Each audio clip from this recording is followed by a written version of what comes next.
First Bihar judicial mains 2021 का general knowledge का paper इस वीडियो में देखेंगे और जो क्वेश्चन हम लोग डिस्कस करेंगे वो है question number 11 and question number 12।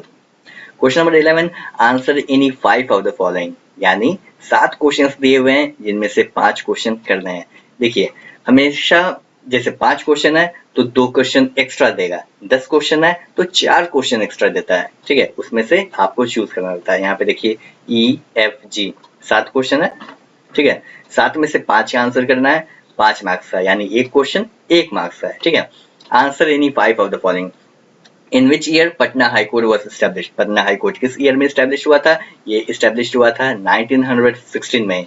In Bihar Moin ul Haq stadium is in which city, किस सिटी में है मोइन उल हक स्टेडियम? तो यह है पटना में। Which Indian states are on 3 sides of Bihar, Bihar के तीनों साइड में कौन से, बिहार एक लैंडलॉक्ड स्टेट है तो इसके तीनों साइड में कौन से इंडियन स्टेट्स हैं? कंट्री के बारे नहीं पूछा जा रहा, स्टेट के बारे में पूछा जा रहा है।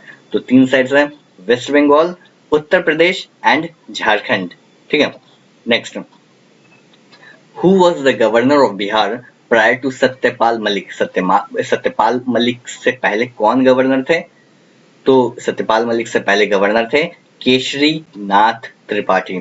इन फरवरी 2015, देखिए यहाँ पर एक चीज हम आपको और बता दे रहे हैं, जैसे बिहार की बात की जाए, ये बिहार जुडिशियल है तो बिहार की बात करते हैं, तो इसमें बिहार के कौन गवर्नर हैं, कौन चीफ मिनिस्टर हैं, ये आप थोड़ा सा अगर स्टार्टिंग से आपको याद हो जाता है क्रोनोलॉजिकल ऑर्डर में तो अच्छी बात है, लेकिन अगर याद नहीं होता है तो मात्र 10 साल का, पिछले 10 साल का याद करिए कि किसके बाद कौन आया, गवर्नर कौन थे, उनके बाद कौन गवर्नर आया, प्रेजेंट के डेट में गवर्नर कौन है। सिमिलरली चीफ मिनिस्टर के बारे में देख लीजिए कि पहले चीफ मिनिस्टर कौन थे, आज के डेट में है, आज के डेट में कौन है। ठीक है, और हाई कोर्ट के चीफ जस्टिस के बारे में भी देख लीजिए कि प्रेजेंट डेट में कौन चीफ जस्टिस हैं और 10 साल में इनसे पहले कौन से चीफ जस्टिस हैं और 10 साल में कौन कौन चीफ जस्टिस थे, क्रोनोलॉजिकल ऑर्डर में देख लीजिए। और फर्स्ट वाला भी देख लीजिए कि बिहार के फर्स्ट सीएम कौन थे, फर्स्ट चीफ मिनिस्टर कौन थे, बिहार के फर्स्ट गवर्नर कौन थे, बिहार के पटना हाई कोर्ट के फर्स्ट चीफ जस्टिस कौन थे। ये मिनिमम इतना चीजें आपको पता होनी चाहिए क्योंकि ऐसे क्वेश्चन पूछे जाते हैं। ठीक है, next, in February 2015 Nitish Kumar became chief minister of Bihar after हुम, यानी नीतीश कुमार से पहले कौन चीफ मिनिस्टर थे 2015 में? तो Jitan Ram Manjhi. Which 2 juicy fruits of Bihar are most famous, Bihar के 2 फ्रूट्स के बारे में बताना है जो काफी फेमस है। तो बनाना ऑफ हाजीपुर और दूसरा शाही लीची ऑफ मुजफ्फरपुर। ठीक है, I repeat once again, Hajipur banana of Hajipur, Hajipur का केला, और मुजफ्फरपुर का शाही लीची। Is jute one of the cash crops of Bihar, cash crops है बिहार का, कैश क्रॉप्स क्या जूट है? तो यस, कैश क्रॉप्स, देखिए नाम ही से लग रहा है कैश यानी पैसा, ऐसा क्रॉप्स जो पैसों के लिए उगाया जाता है उसे कैश क्रॉप्स कहा जाता है। तो जूट बिहार में उगाया जाता है पैसों के लिए, यानी उसका ट्रांसपोर्ट होता है अदर प्लेसेस पे आउट ऑफ बिहार। तो yes, jute is one of the cash crops of Bihar. Next, question number 12, answer any 5 of the following, 5 का आंसर करना है और ये 10 मार्क्स का है। ये कितने का था? ये 5 मार्क्स का था और 12 10 मार्क्स का है, यानी एक क्वेश्चन 2 मार्क्स का। टोटल 7 क्वेश्चन है जिनमें से 5 क्वेश्चन आपको ऑप्ट करना है। पहला, name the Indian states which touch the border of Bangladesh, कौन सा इंडियन स्टेट, कौन से इंडियन स्टेट्स हैं जो बांग्लादेश के बॉर्डर को टच करते हैं? तो है answer Assam, Tripura, Mizoram, Meghalaya and West Bengal. ठीक है, नेक्स्ट, पहला देखिए 11th जो क्वेश्चन नंबर था ये बिहार के रिगार्डिंग था, बिहार के ऊपर क्वेश्चन था, और जो ये 12th है ये इंडिया के रिगार्डिंग है, इंडिया मतलब जनरल है, जरूरी नहीं केवल बिहार, जनरल है। Next, why are cloudy nights warmer than clear sky nights, देखिए रात में कभी कभी आप लोग देखते होंगे आसमान में तो दिखता होगा बादल, और बादल रहेगा तो थोड़ा सा गर्म माहौल रहता है, और अगर जो नाइट है आसमान एकदम क्लियर रहता है, यानी चांद तारे सब कुछ दिखाई देते हैं एकदम क्लियर, तो थोड़ा सा ठंड रहता है। ठीक है, लेकिन अगर वही क्लाउडी रहेगा, बादल जैसा रहेगा, चांद तारे नहीं दिखाई देते हैं, तो थोड़ा सा रात गर्म रहता है। क्यों होता है ये पूछा जा रहा है। आंसर देखिए, clouds being made up of water vapor act as large blankets over the Earth's surface, which keep the heat trapped inside and let very little out. This is what keeps the temperature warmer when compared to clear nights. देखिए इसको आसान शब्दों में इस तरह आप समझ सकते हैं कि जैसे ठंडे के दिन में हम लोग क्या करते हैं, ठंडे के दिन में हम लोग रजाई ओढ़ लेते हैं, तो ये क्या करता है, रजाई से हम लोग को गर्म महसूस होता है, ठीक है। तो ये जो क्लाउड्स होते हैं, बादल होते हैं, ये किस चीज के बने होते हैं, वाटर वेपर के बने होते हैं, इसीलिए तो बारिश होती है। तो ये भी एक ब्लैंकेट, एक रजाई की तरह काम करता है अर्थ सरफेस पर, ठीक है, रजाई की तरह काम करता है। तो रजाई का क्या काम होता है, गर्म देना। जैसे आप रजाई ओढ़े हुए हैं तो आप गर्म फील कीजिएगा। सिमिलरली ये क्लाउड भी एक रजाई है, लेकिन किसको ओढ़ाया हुआ है, अर्थ को ओढ़ाया हुआ है, पृथ्वी को ओढ़ाया हुआ है, तो पृथ्वी गर्म महसूस करती है।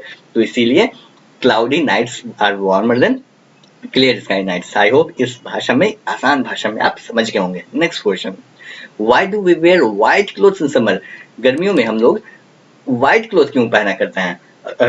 देखते हैं कि हम लोग को बोला जाता है कि ब्लैक कपड़े नहीं पहनने चाहिए गर्मी में, क्यों व्हाइट ज्यादा पहनना चाहिए, क्यों पहनना चाहिए, ये क्वेश्चन है। We prefer white clothes in summer because white clothes reflect most of the sun's heat and absorb very little of the sun's heat and keeps our body cool. यानी जो व्हाइट कपड़े होते हैं वो गर्मी को एब्सॉर्ब, बहुत कम एब्सॉर्ब करता है और हमारे बॉडी को कूल करता है। गर्मी में इतना ही, और पहले से गर्मी है, अगर ब्लैक पहनेंगे यानी डार्क कलर का कोई पहनेंगे कपड़ा तो वो ज्यादा गर्मी करेगा। अगर व्हाइट पहनेंगे या कोई लाइट कलर का पहनेंगे कपड़ा, शर्ट पहनेंगे, तो वो कम एब्सॉर्ब करेगा और हमें थोड़ा ठंड महसूस होगी, गर्मी महसूस नहीं होगी। Next question, why does one lean forward while climbing a hill? अगर आप हिल पे कभी चढ़े होंगे या किसी ऊंची जगह पे, स्लोप वाली जगह पे होगा आप चढ़े होंगे, तो थोड़ा सा आगे की तरफ आप झुक जाते हैं।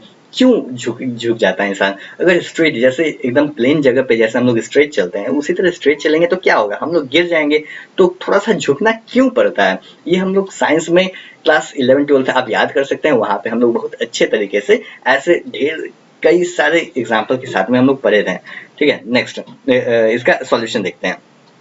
To keep our balance, we need to have our feet in a straight line between our center of gravity and the center of the earth.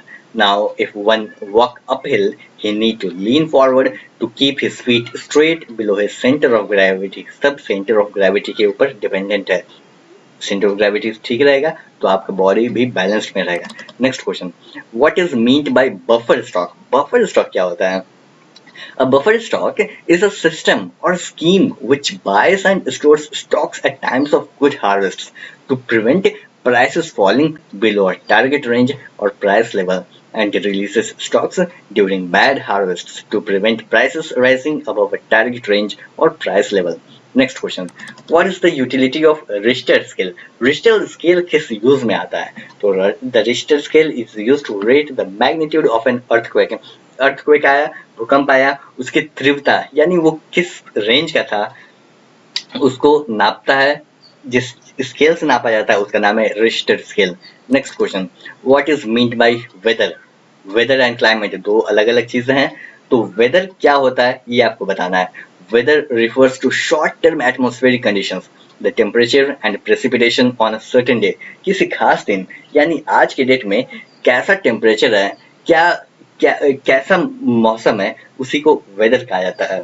लेकिन क्लाइमेट की अगर बात की जाए तो क्लाइमेट लॉन्ग टर्म के लिए होता है। जैसे वो होगा कि यहाँ पे अक्सर कैसा क्लाइमेट रहता है, तो यहाँ पे गर्म क्लाइमेट या यहाँ पर ठंड क्लाइमेट, कोई भी प्लेस का, तो वो क्लाइमेट होगा। लेकिन वेदर की बात की जाएगी तो ये एक पार्टिकुलर डे यानी शॉर्ट टर्म के लिए होता है। पार्टिकुलर डे के लिए वेदर का यूज होता है। ये हम लोग स्कूल डेज में पढ़ा कर देते हैं कि वेदर ऐसा होता है एंड क्लाइमेट वैसा होता है, ठीक है। आई होप ये वीडियो यूजफुल लगा होगा। मिलते हैं नेक्स्ट वीडियो में।